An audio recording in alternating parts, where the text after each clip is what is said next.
जयपुर के जमवा रामगढ़ में सीएम के कार्यक्रम में लापरवाही बरतने पर आरएएस अनीता कुमारी खटीक को निलंबित कर दिया गया है। महंगाई राहत कैंप कार्यक्रम स्थल पर आंधी और तूफान की झूठी खबर फैलने से सीएम का जो कार्यक्रम है वो 1 घंटे देरी से शुरू हुआ। इस लापरवाही पर कार्मिक विभाग ने आरएएस अनीता कुमारी खटीक और जेडीए के स्टोर प्रकोष्ठ के मोहन लाल को निलंबित कर दिया गया है। जानकारी के अनुसार आपको बता दें कि जयपुर के जमवा रामगढ़ में महंगाई राहत कैंप में सीएम की जनसभा का कार्यक्रम होना था। इस दौरान सीएम के कार्यक्रम स्थल पर पहुंचने से कुछ देर पहले ही किसी ने आंधी और तूफान की झूठी खबर फैला दी। खबर थी कि कार्यक्रम स्थल पर जबरदस्त आंधी और तूफान आने वाला है, जिस वजह से टेंट भी उड़ सकते हैं। इस खबर की पुष्टि हुए बिना ही सीएम के कार्यक्रम को कुछ देर के लिए टाल दिया गया। आंधी तूफान के चलते सीएम को 1 घंटा इंतजार करना पड़ा। कुछ देर बाद जब सीएम वहां पहुंचे तो पता चला कि ऐसा कुछ भी नहीं हुआ है और ना ही होने वाला है। वहां आंधी और तूफान नहीं आने वाला है और बल्कि उनके इंतजार में लोग वहां बैठे हुए थे। महिलाएं उनका इंतजार कर रही थी कि कब मुख्यमंत्री आए और जनसभा को संबोधित करें। इस गलतफहमी पर सीएम खासा नाराज भी हुए।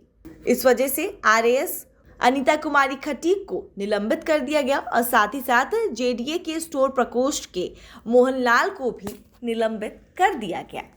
अशोक गहलोत विधानसभा चुनाव जो राजस्थान में होने वाले हैं इस साल के अंत में, उसको लेकर कोई भी चूक नहीं करना चाहते हैं। वो काफ़ी ज़्यादा सक्रिय हैं इस बार के विधानसभा चुनाव को लेकर।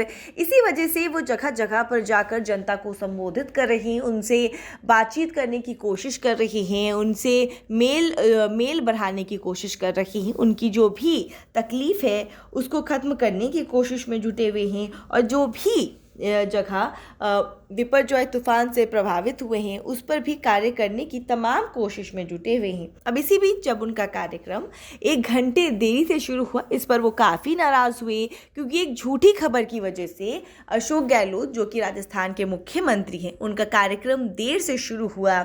उसको लेकर के मुख्यमंत्री अशोक गहलोत काफ़ी नाराज़ हुए क्योंकि वहाँ की जो जनता है वो उनका इंतज़ार कर रही थी और इसी इंतज़ार में बैठी थी कि अशोक गहलोत कब आएंगे और जनता को संबोधित करेंगे और अपनी बातें रखेंगे। इसी को लेकर के अशोक गहलोत नाराज हो गए। जब वो वहां पहुंचे तब उन्हें मालूम चला कि आंधी और तूफान जैसी तो कोई बात ही नहीं हुई है और ना ही इस जगह पर अभी आंधी और तूफान आने की आशंका भी है। ये एक झूठी खबर है और बिना पुष्टि किए हुए मुख्यमंत्री का कार्यक्रम 1 घंटे के लिए टाल दिया गया, जिस वजह से लोगों को काफी इंतजार करना पड़ा। मुख्यमंत्री से काफी नाराज हुए और उन्होंने आरएएस अनीता कुमारी खटीक और साथ ही साथ जेडीए के स्टोर प्रकोष्ठ के मनोहर लाल को निलंबित कर दिया है।